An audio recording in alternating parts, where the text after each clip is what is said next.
afternoon. My name is Cambria Condon, Troop 11929, and I am applying for the Theater4Life scholarship. Starting off, let's look a little bit about me. This is essentially just saying how I have been a part of the speech and debate team, mock trial, and how I have had a job since I was 14, and how all of those have helped me connect to my theater program. Now, let's look at some of the previous shows that I've done. I was a silly girl in Beauty and the Beast, and I was Mrs. Time in Freaky Friday. Now, let's get on to costuming. I was first a costume manager for a show called Puffs. Now, I was given the task to make sure that every single puff is wearing some sort of yellow, which is a lot harder than you would think. These characters, who essentially I was working on the most. Starting off with their main outfit, we'll see to the left, these are the costumes that they were given to wear for most of the show. Now, if we look to the upper right, we can see what is supposed to be a costume party.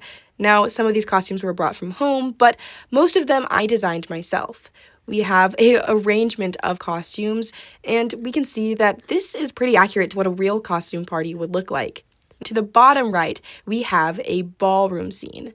They are at the New Year's Eve ball, and they all had to wear gowns. These quick changes were definitely a little difficult, but I was able to manage in plenty of time. Let's look at some of their more in-depth costumes that I created, starting off with Xavier Jones. Xavier Jones is seen to be the villain in this show. She is a Puff hater and continues to say how she would never be a Puff in the whole show. But if we look closely, we can see that she is wearing a yellow scrunchie in that first left picture. This is her costume for the first half of the show and the first half of Act 2.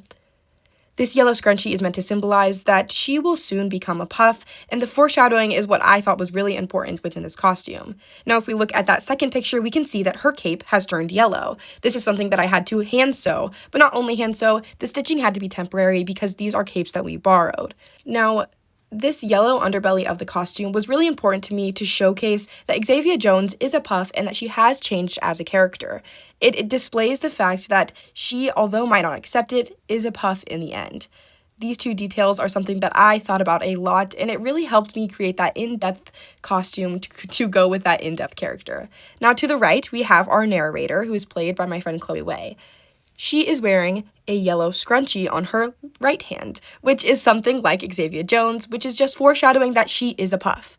Now, we do not have any intel throughout the whole show on who the narrator is. She's just telling the story. But if we look to the right, we can see the younger version of her who is being sorted into the Puff household.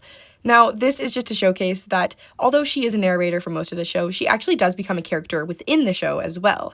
Now, it was important for me to have the younger version of her wearing the almost exact same clothes, but also to be wearing that same yellow scrunchie, because the foreshadowing within that shows that they are the same character, and it really displays how they are connected.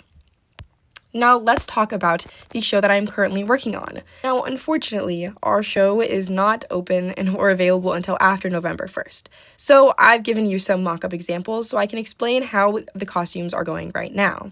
First, I'd like to touch on Braxton, Rodrigo, and Clarissa. Although they are technically side characters and are just characters within a story of the show, I do think it's really important that their costumes display who they are. So these are not my pictures, but we have Braxton and Rodrigo. Now, I have in my show Braxton and Rodrigo wearing green and purple, and this was important for me because I wanted Clarissa to wear blue. And although it's not technically color theory, I did want the fact that Clarissa is in between them all the time, and blue is in between purple and green. So that's just how I created some more in-depth costumes for those characters, because it was important to me to show that Clarissa is not going to be with either of them because she's not wearing either of those colors. She's wearing her own color, and she's just always trapped in between those characters. Now moving on to Beth. Beth is a character who unfortunately dies by the end of Act 1. And although this is a very tragic heartbreak that happens within the show, Beth's character herself is actually very upbeat, very bright. She seems to be the light within all of the characters, and it was important for me to showcase that.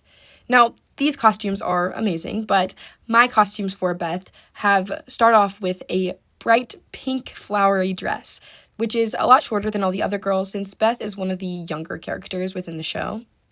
And for that time period, it was okay for them to show ankles. But it was important for me to have Beth wearing happy colors associated with lightness, and the flowers really show her youth and innocence. Well, that's all the costumes I have to show for you today, but hopefully I'll be able to showcase a bit more in the future. Thank you so much for watching.